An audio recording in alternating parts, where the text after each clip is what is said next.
Արագածոտնի թեմի հոգևոր դասը եւ հավատացյալները ապարանի Սուրբ Խաչ եկեղեցում էին երեկոյան ժամերգության։ Ամեն հինգշաբթի թեմի տարբեր եկեղեցիներում կատարվող ժամերգություններին քահանաներն ու հավատացյալներն իրենց զորակցությունն են հայտնում եւ աղոթում թեմի առաջնորդ Մկրտիչ եպիսկոպոս Պրոշյանի, բանտարկված բոլոր հոգևոր հայրերի, եկեղեցին եւ հայրենիքը պաշտպանելու համար, անազատության մեջ գտնվող հայրենիների համար։ Մենք հավաքվում ենք պարզապես աղոթք բարձրացնելու, խնդրելու մեր երկնավոր Հորը, որպեսզի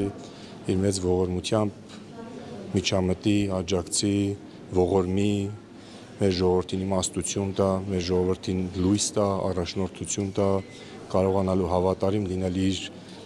եկեղեցուն, իր հավատքին եւ իր ազգային արժեքներին։ Ժամերգությունը կատարեց թեմի վարչական խորհրդի ատենապետ Շնորհք Աբեղա Պալոյանը։ Ձայնարկում էին Ղազարավանի Մենաստանի միանձնուհիները։ Տեր հայրը վկայակոչելով Պողոս Առաքյալի խոսքերը ներկաներին հորդորեց փորձության մեջ աննկուն մնալ եւ միաբանված։ Մեր հայրերն ու պապերը հետևեցին առաքյալների խոսքերին եւ իրենց վարմունքի վաղճանը տեսանք։ Որևէ կերպ Քրիստոսին չուրացան, որևէ կերպ եկեղեցինը չանարգեցին, որևէ կերպ եկեղեցու սպասավորներին չարհամարեցին։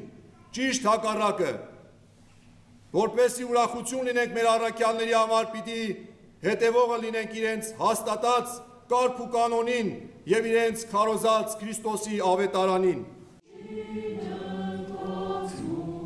Հաջորդ հինգշաբթի օրը միասնական ժամերգություն կանցկացվի Ոսկեվազի Սուրբ Հովհաննես եկեղեցում երեկոյան ժամը 19-ին։ Սոնա Խաչատրյան, Հարություն Տոլանյան, Եկեղեցական կյանք։